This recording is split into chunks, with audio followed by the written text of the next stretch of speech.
My name is Rebecca Turner, and at 32 years old, I thought I had my career all figured out. 5 years at the same advertising firm, countless late nights, and an impeccable track record of successful campaigns. When the senior marketing manager position opened up, I knew I was ready. I had earned it. But when my boss, Michael, looked me in the eyes and said, "You are just not qualified," yet something inside me broke. I smiled, politely gathered my things, got in my car, and drove home in silence. If you have ever felt undervalued at work, drop a comment below and tell me where you are watching from. Hit that subscribe button to follow what happened next when I decided to take control of my career destiny. I had always been the model employee. With a Master of Arts in Marketing from Northwestern University and 3 years of experience at a smaller agency before joining Apex Marketing Solutions, I thought I had the perfect foundation for success. My daily routine was nothing if not dedicated, arriving at 7:30 a.m., when most of my colleagues would stroll in around 9 and often staying well past 6 p.m. to make sure every detail of my projects was perfect. The security guard Franklin often joked that I should get my mail delivered to the office. Another late night, Rebecca, he would ask, his kind eyes crinkling at the corners. Just wrapping up a few things, I would always respond, though we both knew those few things often meant hours of additional work. At Apex, I had found not just a job but a second family. Ashley Rodriguez from the design team and Jessica Miller from copywriting had become my closest allies. We formed an unofficial support group meeting for lunch every Wednesday to share ideas, vent frustrations, and celebrate victories.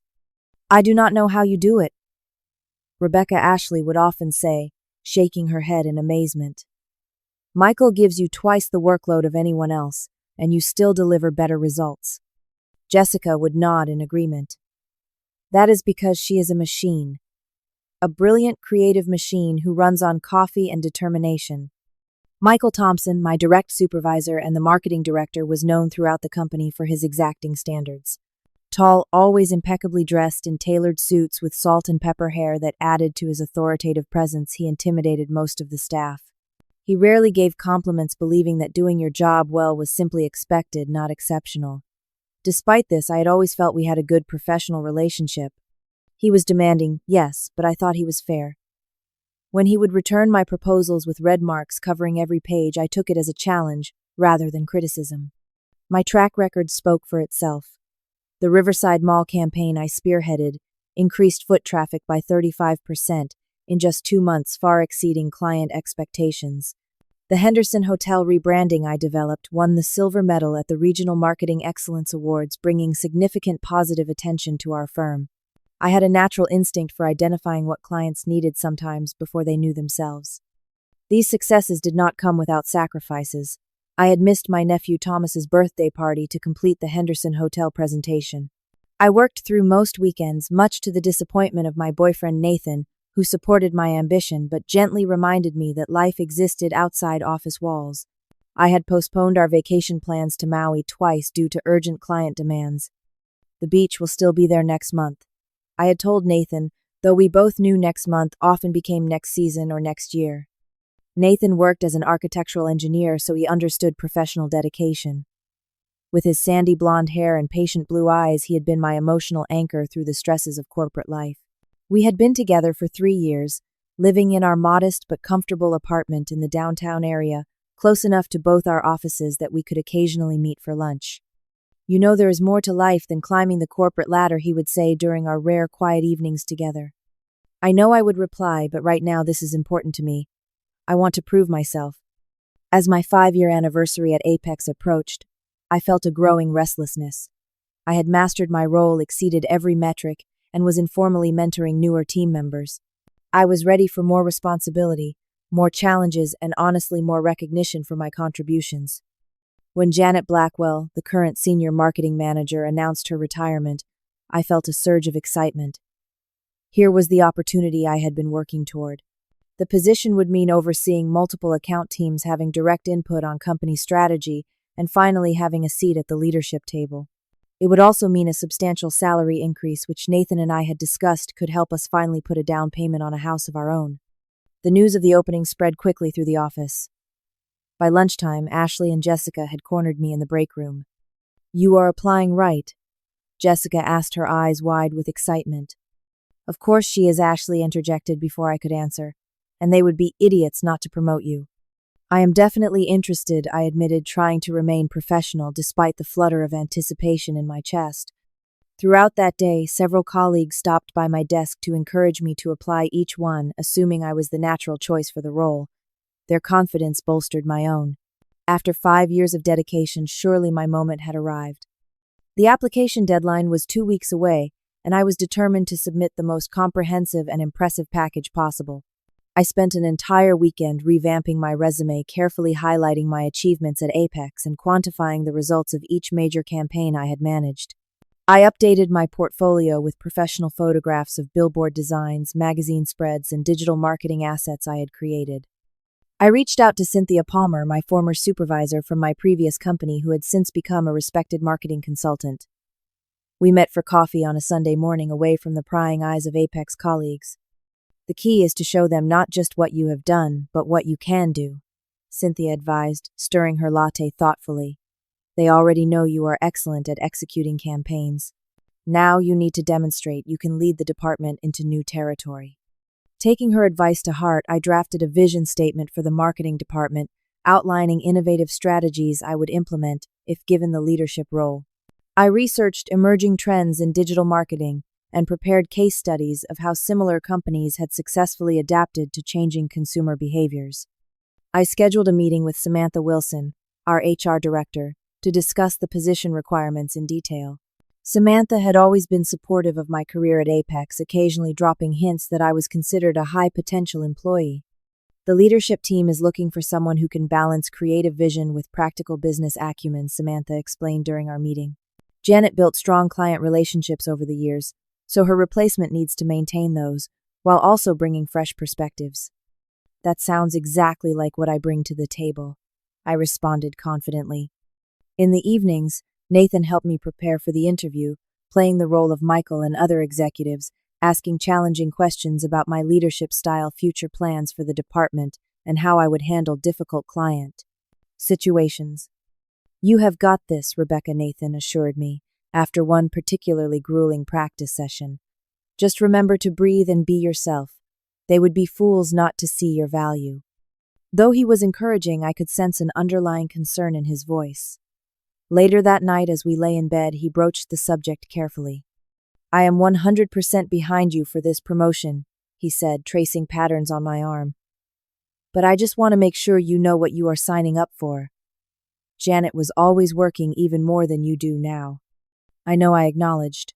But once I settle into the role, I will figure out a better balance. This is just the next step I need to take. He nodded, but I could tell he was not entirely convinced. Still, he continued to support my preparation, even creating flashcards of potential interview questions for me to review during my lunch breaks.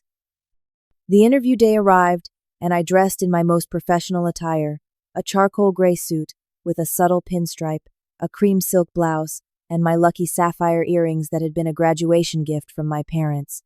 I arrived 30 minutes early, reviewing my notes in the lobby, until Samantha came to escort me to the conference room. The panel consisted of Michael, Samantha, and Gregory Watson, the regional director who had flown in from the Chicago office specifically for these interviews. I took a deep breath, smiled, and began the most important presentation of my career at Apex. For 90 minutes, I answered questions, presented my vision for the department, and highlighted specific successes that demonstrated my readiness for the role. Gregory seemed particularly impressed by my digital marketing strategy, nodding appreciatively as I explained how we could increase client retention through improved analytics and personalization. That is exactly the kind of forward thinking we need, he commented, making a note on his legal pad. Even Michael, usually stoic during presentations, appeared engaged, asking thoughtful follow-up questions about how I would structure my team and prioritize competing projects. As the interview concluded, Samantha walked me out, giving me a subtle thumbs up when the others were not looking. We will be making a decision within the next week, she informed me. But I have to say that was one of the strongest internal interviews I have seen. I floated back to my desk, feeling confident but trying not to appear too presumptuous to my colleagues. Jessica stopped by later that afternoon, dropping a small chocolate cupcake on my desk. A little celebration for crushing that interview, she whispered. Word is Gregory was seriously impressed. The waiting period was excruciating.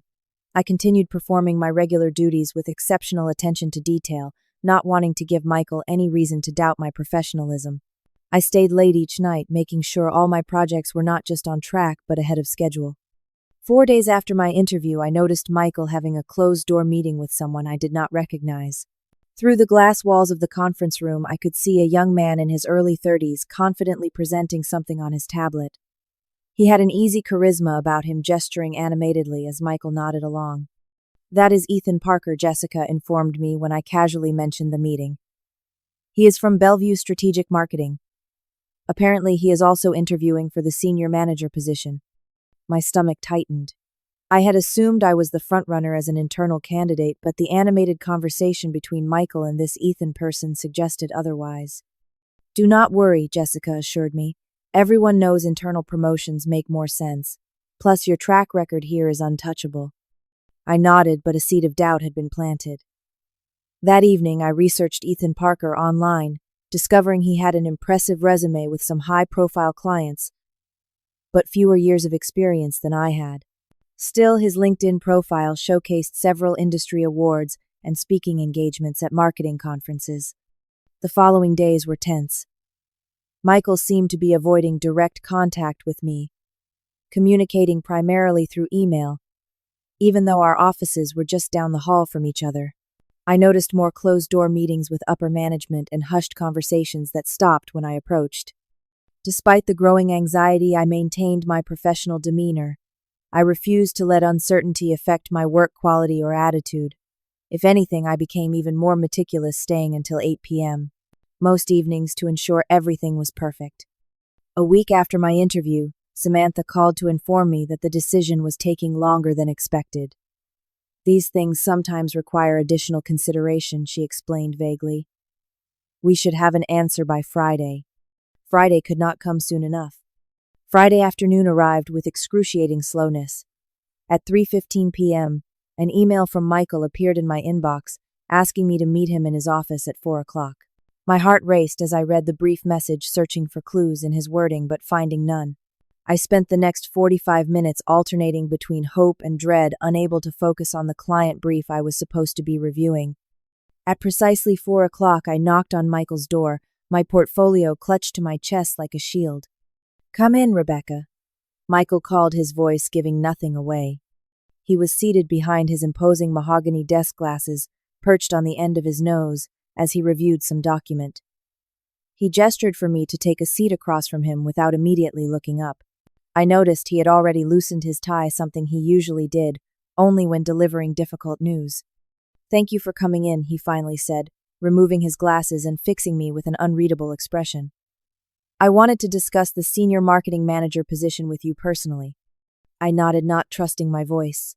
"First, I want to say that your interview was very strong," he began, folding his hands on the desk. "Your work here has always been exemplary, and your dedication to Apex is unquestionable." My heart sank. This was not how someone started a promotion conversation. However, Michael continued, confirming my fears after careful consideration with the executive team. "We have decided to go in another direction for this position." The words hit me like a physical blow. I had been so certain, so convinced that my years of sacrifice and excellence would be recognized. "I do not understand."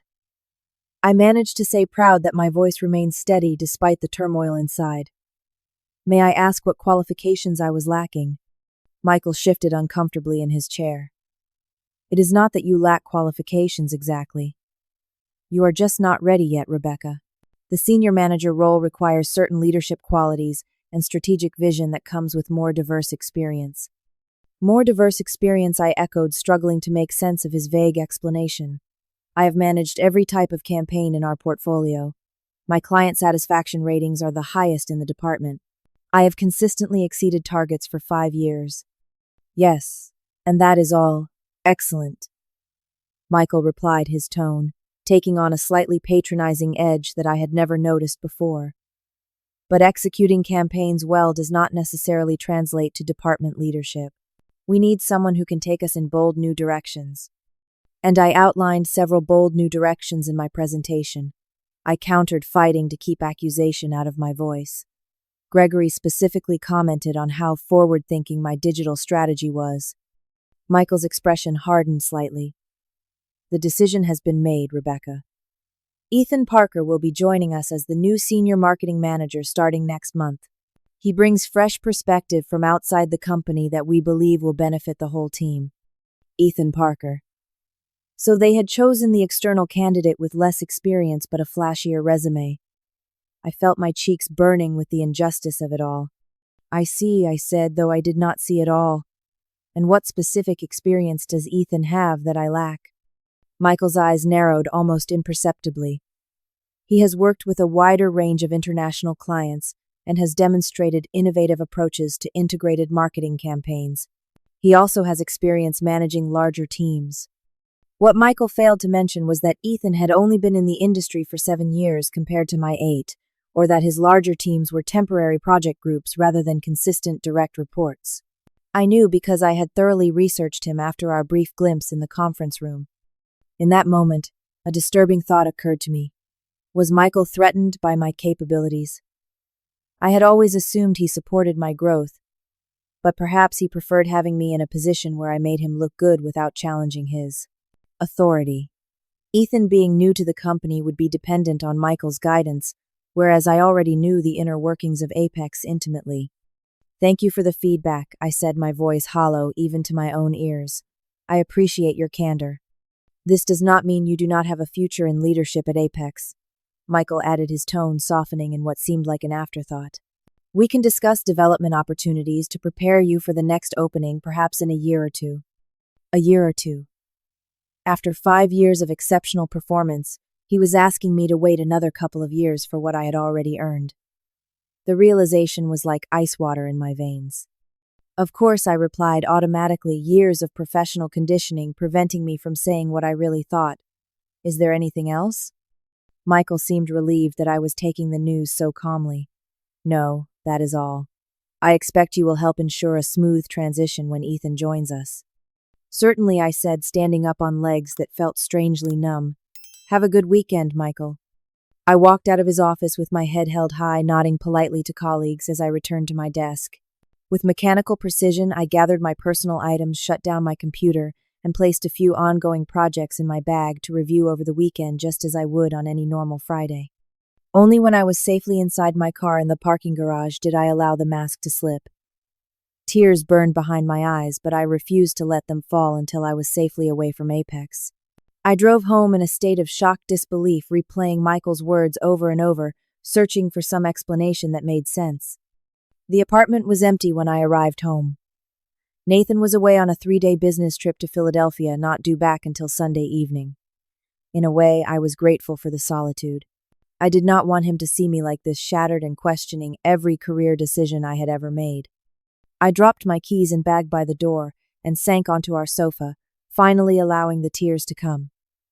5 years of dedication, of missed family gatherings, of postponed vacations and 60-hour work weeks, all for nothing.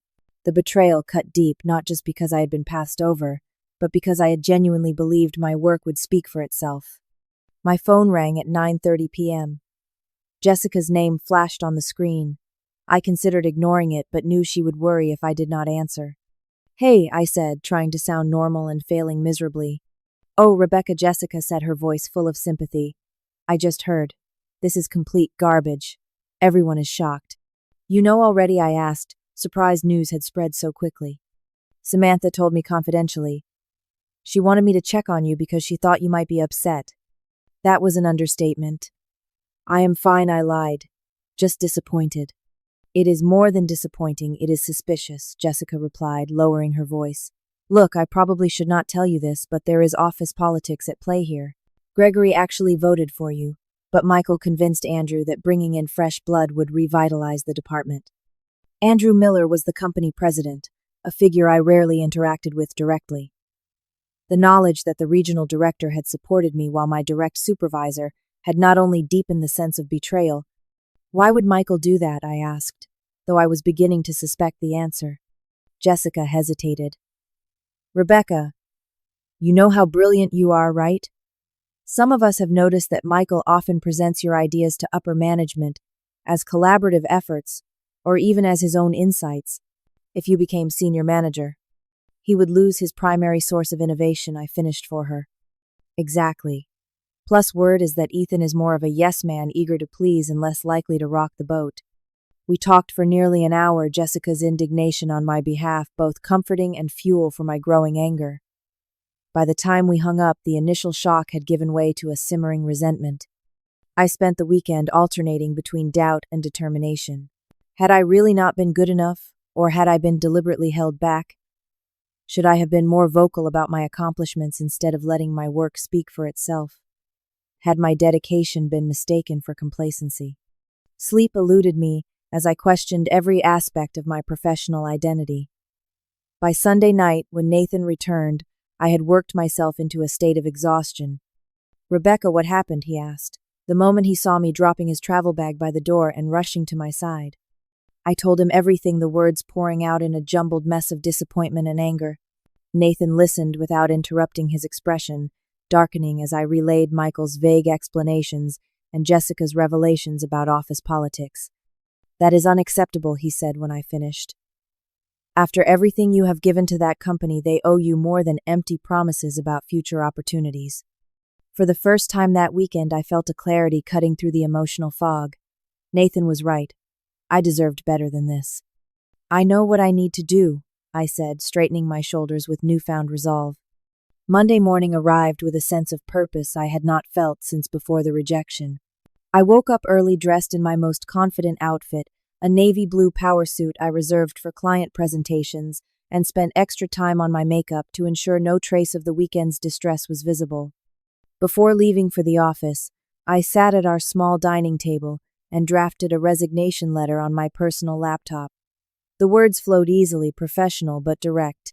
"Dear Mr. Thompson and Mr. Miller, please accept this letter as formal notification that I am resigning from my position as marketing specialist with Apex Marketing Solutions.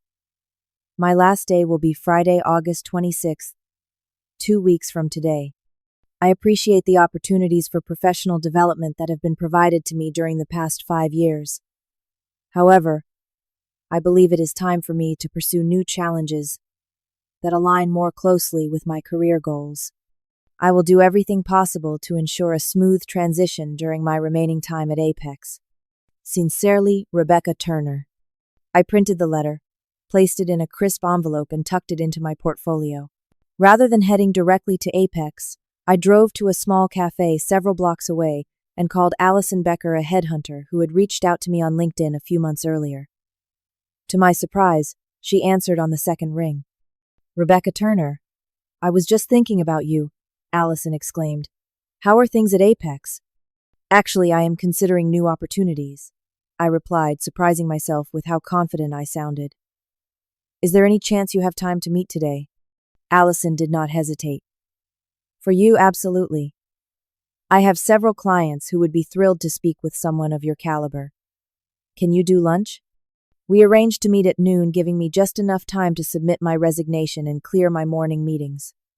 With that safety net in place, I drove to Apex with a strange sense of calm. The office was buzzing with Monday morning activity when I arrived.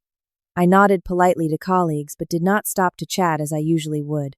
Instead, I went straight to my desk, stowed my personal items, and checked my calendar. I had a team meeting at 10, but nothing that could not be rescheduled if necessary. At 9:15, I knocked on Michael's door. He looked up, surprise evident on his face. Perhaps he had expected me to avoid him after Friday's conversation. "Rebecca, good morning. What can I do for you?" he asked, gesturing for me to enter.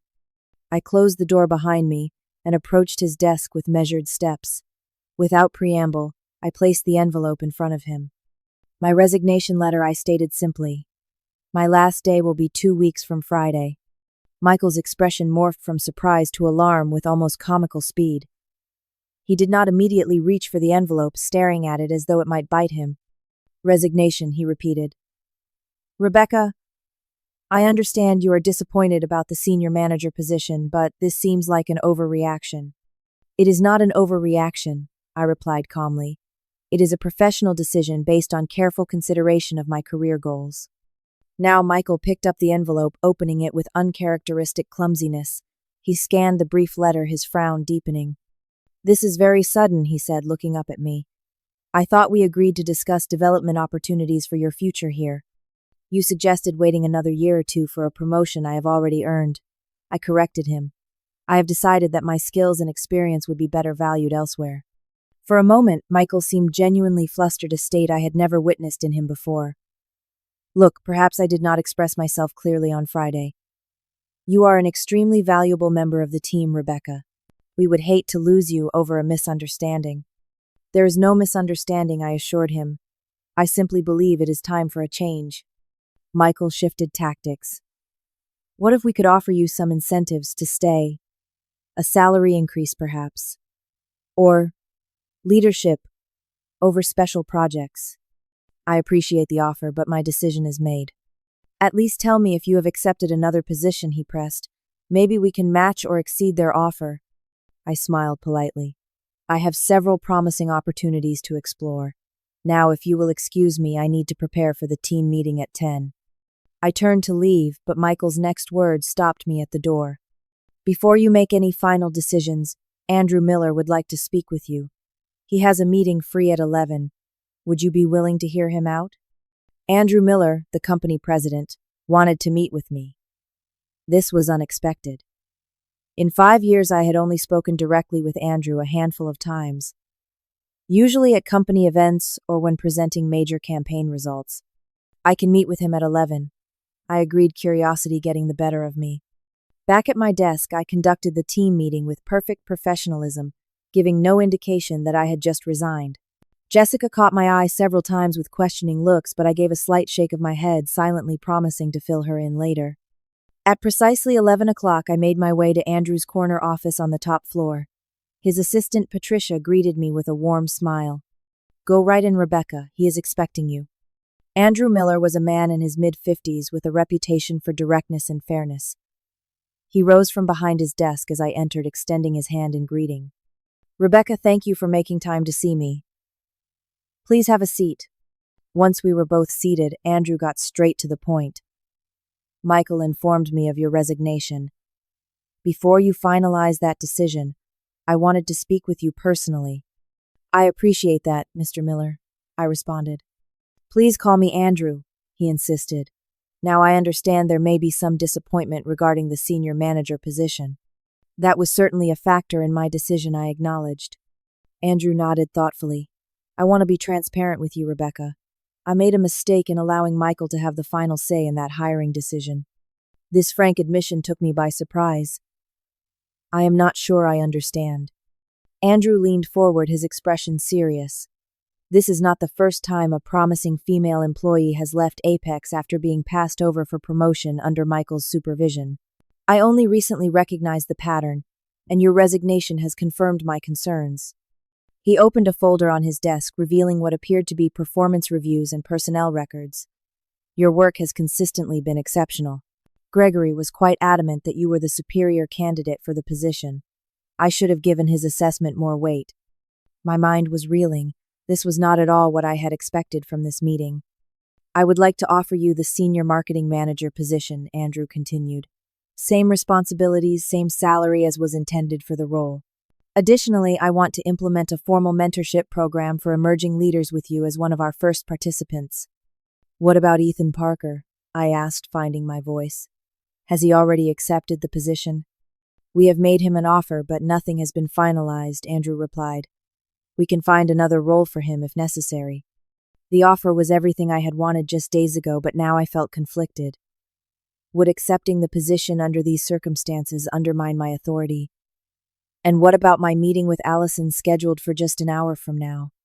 I appreciate the offer, I said carefully, but I need to consider whether this is still the right environment for my professional growth. If Michael was willing to overlook my qualifications once, what is to prevent it from happening again? Andrew nodded, seeming to respect my caution. A valid concern.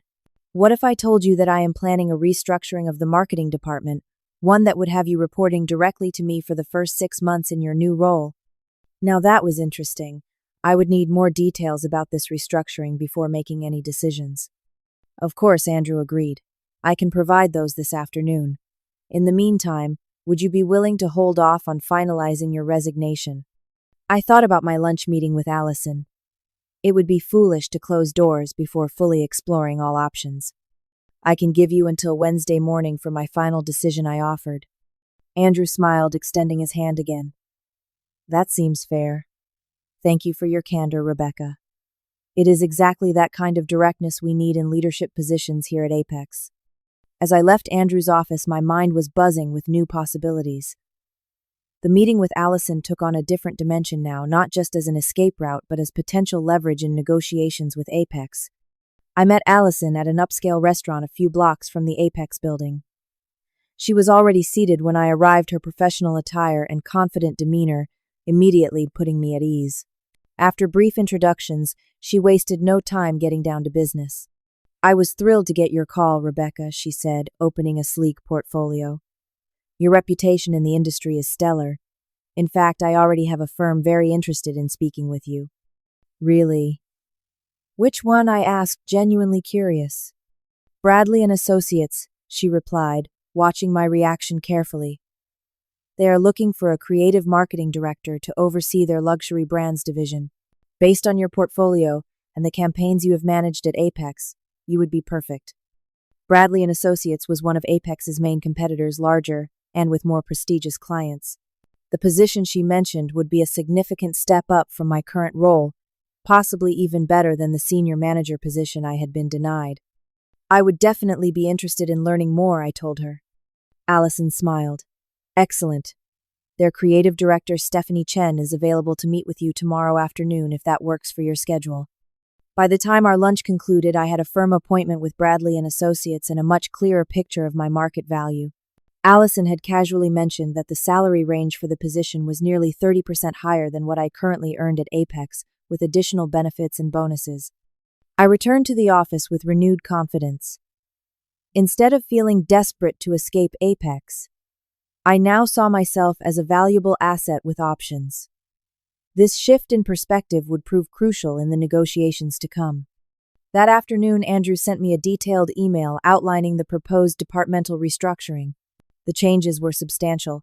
The marketing department would be divided into two divisions, traditional and digital, each with its own leadership structure. The senior marketing manager position I had applied for would oversee the traditional division, while a new position, digital marketing director, would be created to lead innovative online strategies. Most interestingly, both positions would report directly to Andrew for the first 6 months, bypassing Michael entirely for major decisions. After that initial period, the reporting structure would be reevaluated based on performance and team dynamics. I spent the evening discussing these developments with Nathan, who had always been my most trusted advisor in career matters. It sounds like Andrew really wants to keep you, Nathan observed as we sat on our balcony enjoying the warm summer evening. The question is whether you can trust this restructuring to actually change the culture there. That is what I am trying to figure out, I admitted. On one hand, it addresses my immediate concerns about Michael's influence. On the other hand, Bradley and Associates is offering a more prestigious title and significantly better compensation. What about the work itself? Nathan asked. Which role would give you more satisfaction and growth potential?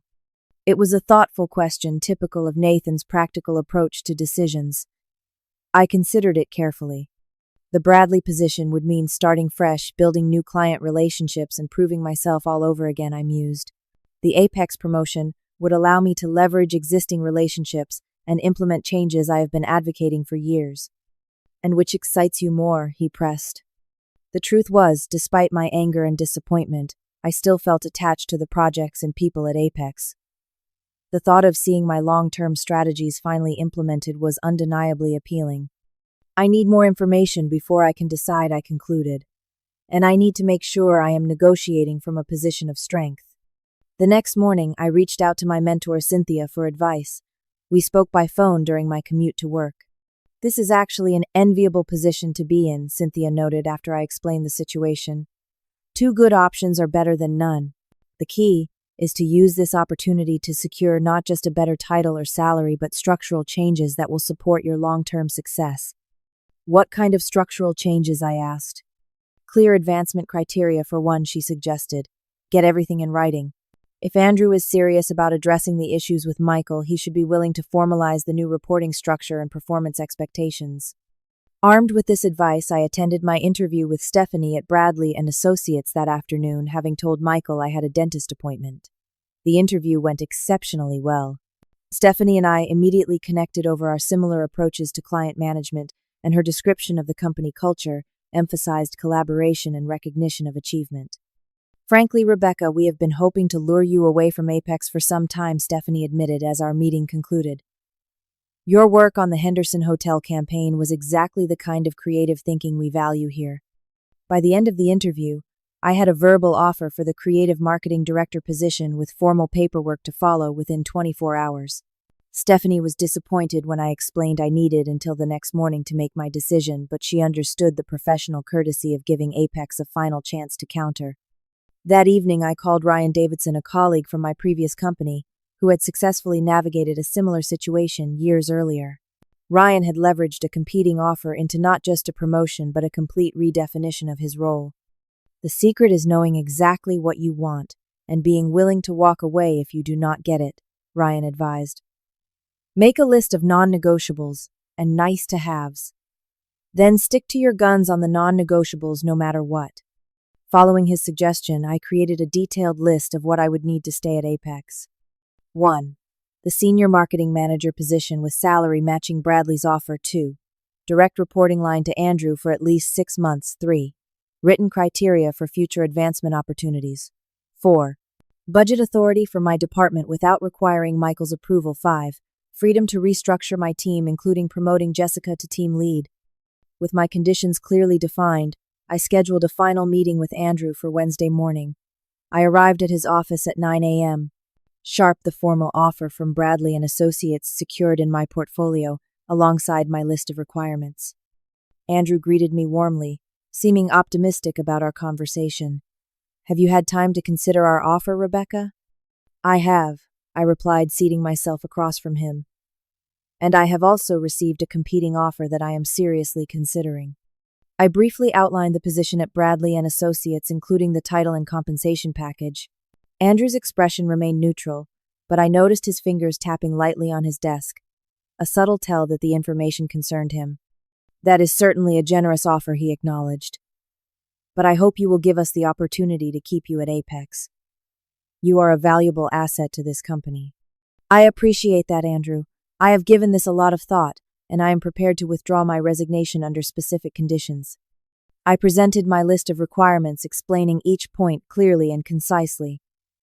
When I mentioned the need for budget authority independent of Michael's approval, Andrew's eyebrows rose slightly.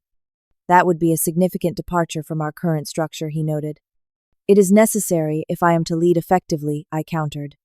The senior manager needs to be able to make timely decisions without unnecessary bureaucracy. Andrew leaned back in his chair, studying me with newfound respect. You know, when Michael first told me you had resigned, he suggested you were being emotional about not getting the promotion. But this, he gestured to my list. This is strategic thinking. Exactly what we need in leadership. So you agree to these conditions, I pressed. I need to be transparent with you about something first, Andrew said, leaning forward. The restructuring I mentioned is not just about addressing issues with Michael. Apex is planning a significant expansion next year, including opening a digital marketing division that would operate somewhat independently from our traditional services. This was news to me. An expansion, why was this not mentioned during the senior manager interviews? Because it was not finalized until yesterday, Andrew explained. Your resignation actually accelerated some decisions that had been pending. We need strong leaders who understand both traditional marketing and digital innovation to make this expansion successful. He slid a folder across the desk to me. This is our preliminary plan for the new division. The position of digital marketing director would report directly to me with no intermediate management layer. It would also come with equity options in the new division. I opened the folder, scanning the contents with growing interest. The expansion plan was ambitious, but well-researched, targeting emerging markets that I had identified as growth opportunities in my own analysis. This changes things, I admitted, but it also raises new questions. Would I be considered for this digital director role, or are you still planning to offer me the senior manager position? Andrew smiled. That depends on you, Rebecca. Based on your work and the digital strategy you presented in your interview, you would be my first choice for the digital director role. However, if you prefer the senior manager position with the conditions you have outlined, that remains available as well. This unexpected option required careful consideration. The digital director role aligned perfectly with my vision for marketing's future and would remove me entirely from Michael's sphere of influence. It also represented greater long-term potential than even the Bradley and Associates offer.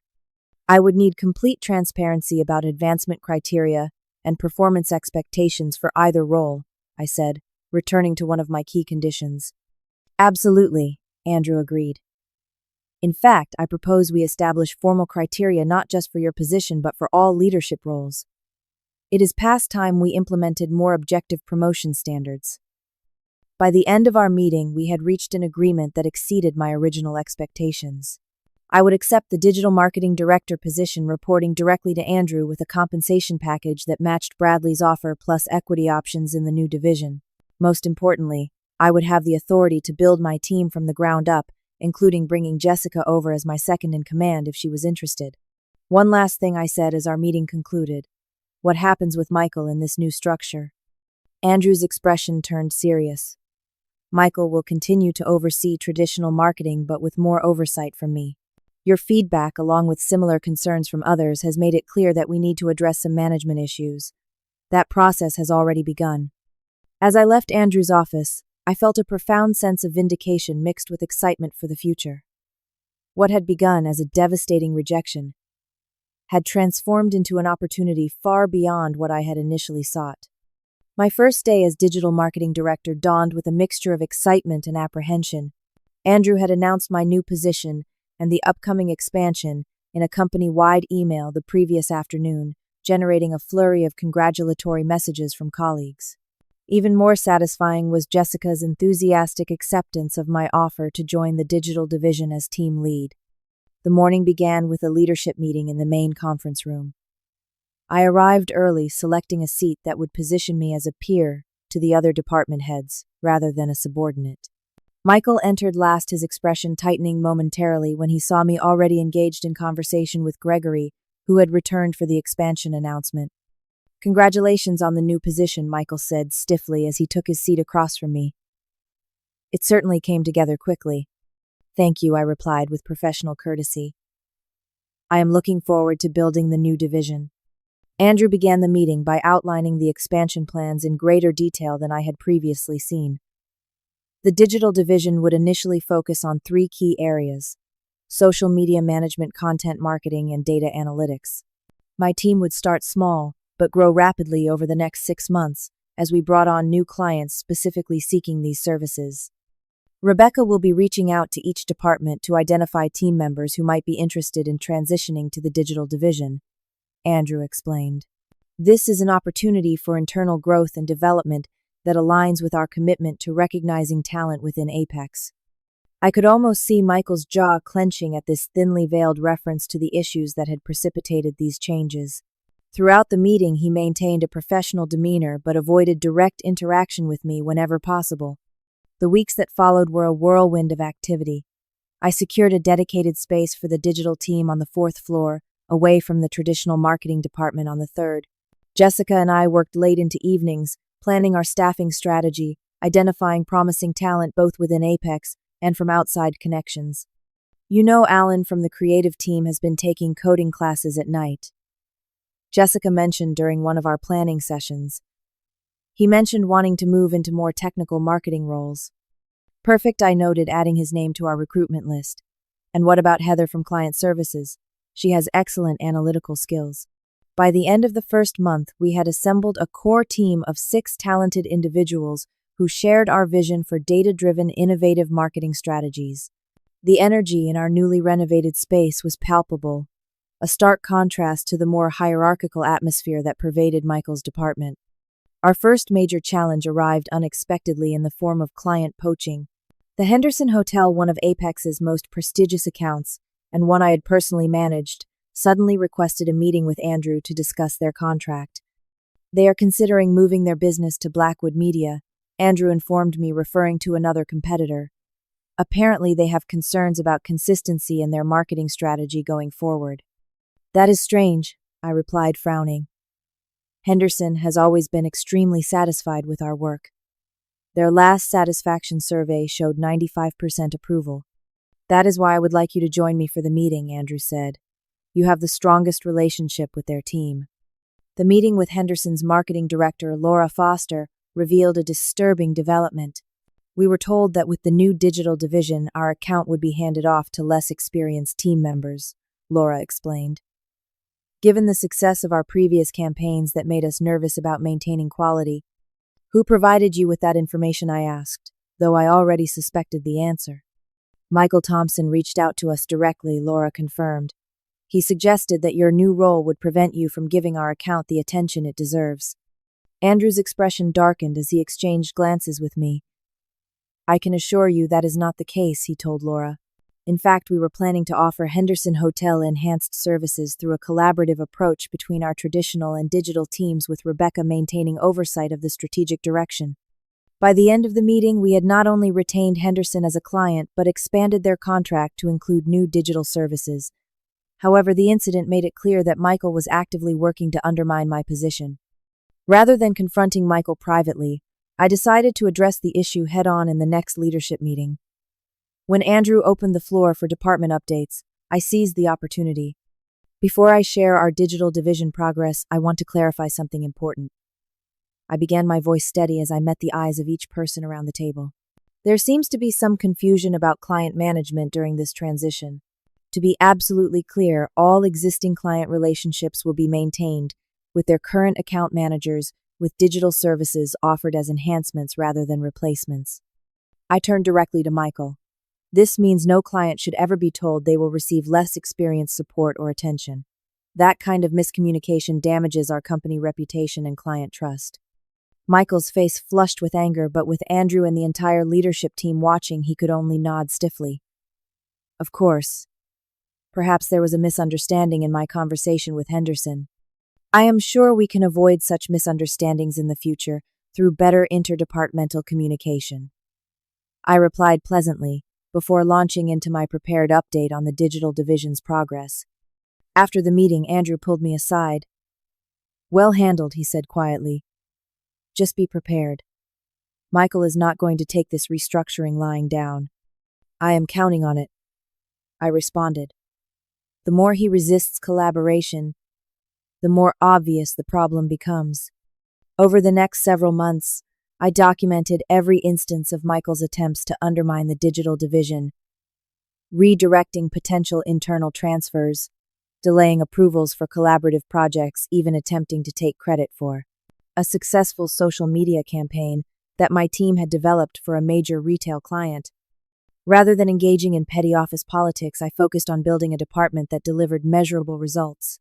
We secured 5 new clients specifically seeking our digital expertise, developed innovative analytics dashboards that provided unprecedented insight into campaign performance, and established Apex as a thought leader through strategic content marketing. 6 months after the formation of the digital division, I presented our results to the executive board, including representatives from the parent company. The numbers spoke for themselves. 22% revenue growth, client satisfaction ratings, averaging 98%, and industry recognition, including 2 digital marketing awards. What makes these results particularly impressive, I concluded, is that they were achieved despite significant internal roadblocks. I then outlined specific instances where interdepartmental collaboration had been obstructed, careful to focus on systemic issues, rather than personal attacks on Michael. The evidence was comprehensive and undeniable. As I finished my presentation, Michael interrupted before anyone else could speak. While these results are certainly positive, I should point out that many of these initiatives built on foundations laid by the traditional marketing department. In fact, several of these strategies were originally conceived during our departmental planning sessions last year. It was a desperate attempt to claim credit, and everyone in the room knew it. I simply smiled and pulled up a slide I had prepared for exactly this contingency, showing the original digital strategy I had presented during my senior manager interview side by side with our current successful implementations. You are absolutely right that good ideas should be recognized regardless of their source, I replied smoothly. Which is why I have always acknowledged that these strategies were initially proposed during my time in the traditional marketing department, though they were not implemented until the digital division was formed. Andrew cleared his throat, effectively ending Michael's attempts to undermine my presentation. The results speak for themselves, he stated firmly. Based on this 6-month review, I believe we should move forward with the next phase of our restructuring plan. 2 weeks later, Andrew announced the final stage of the marketing department reorganization. The traditional and digital divisions would be merged into a single, integrated marketing department with 2 equal branches. I would lead the combined department as marketing director, with Michael transitioning to a new role as client relations specialist, effectively removing him from any leadership position. When Michael protested, Andrew simply referred him to the objective performance metrics that had been established during our earlier negotiations, metrics that Michael's team had consistently failed to meet while my division had exceeded them. The transformation was complete. What had begun with a painful rejection had culminated in a complete restructuring of Apex's approach to marketing and my ascension to a position higher than I had initially sought. 1 year after that fateful day when Michael told me I was not qualified for promotion, I found myself in a position I could never have imagined. As marketing director at Apex, I oversaw a thriving integrated department that had become the company's most profitable division. Our innovative approach had attracted attention throughout the industry, leading to speaking engagements and professional recognition I had once only dreamed about. Michael eventually left Apex for a position at a smaller agency. While I never took pleasure in his downfall, I recognized that his departure allowed for a healthier workplace culture to flourish. The competitive credit-grabbing atmosphere he had fostered gave way to collaborative innovation under my leadership. Perhaps the most rewarding aspect of my new role was the opportunity to mentor other women facing similar challenges. I established a formal mentorship program for emerging female leaders, creating the support system I wished I had had during my early years at Apex. The most important thing is to recognize your value, independent of others' validation. I told Amanda, a promising young account manager, during one of our mentoring sessions, document your successes, build alliances with colleagues who recognize your contributions, and never be afraid to advocate for yourself. My relationship with Nathan grew stronger through this professional journey. The night after my promotion to marketing director was announced, he proposed during a celebratory dinner at our favorite restaurant. "I always knew you were extraordinary," he said as he slipped the engagement ring onto my finger. "I am so proud of how you turned adversity into triumph."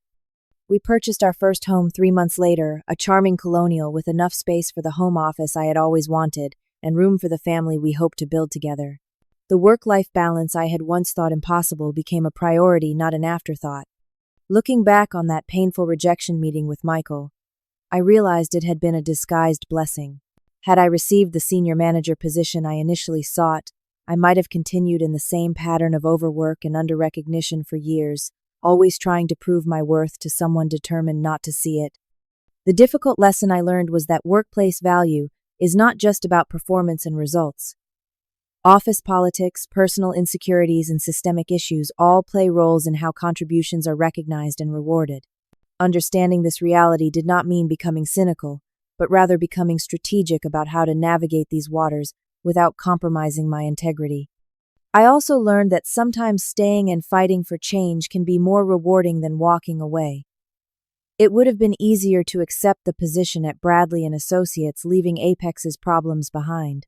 But by leveraging that opportunity to create structural change at Apex, I not only advanced my own career, but improved conditions for everyone who would come after me. The metrics-based promotion criteria I had negotiated with Andrew became standard practice throughout the company, eliminating much of the subjective decision-making that had previously allowed bias to flourish. 3 of the 6 department heads were now women, compared to just 1 in HR when I had started. Jessica thrived as digital strategy lead, bringing fresh perspectives that complemented my more integrated approach. "You know, I almost left when you did," she confided during a team celebration. "Seeing you stand your ground and demand what you deserved gave me the courage to do the same." Perhaps the most profound change was in my relationship with my own worth. I no longer measured my value by external validation or sacrificed my well-being for professional advancement. Success became something I defined on my own terms, encompassing both career achievements and personal fulfillment. As I closed my laptop one evening right at 5:30 p.m. to meet Nathan for dinner, I reflected on how far I had come from those days of working until 9 or 10 at night to prove my dedication. The security guard Franklin noticed my timely departure with surprise. Heading out at a reasonable hour, Miss Turner, he asked with a smile. Times really have changed around here. For the better, I replied, returning his smile. I finally realized that knowing your worth means respecting your own boundaries as much as pursuing your ambitions. That realization was perhaps the most valuable outcome of what had begun as painful rejection. By recognizing my value independently of others' assessment, I had gained not just a better position, but the confidence to lead on my own terms. Have you ever found yourself in a situation where what seemed like a setback actually opened the door to something better? I would love to hear your stories in the comments below. If this journey resonated with you, please hit that like button and subscribe to my channel for more stories about navigating career challenges. Share this video with someone who might need a reminder of their worth in a difficult workplace situation. Thank you for joining me on this journey. And remember, sometimes when one door closes, it is not just another door that opens, but an entire building you never knew existed.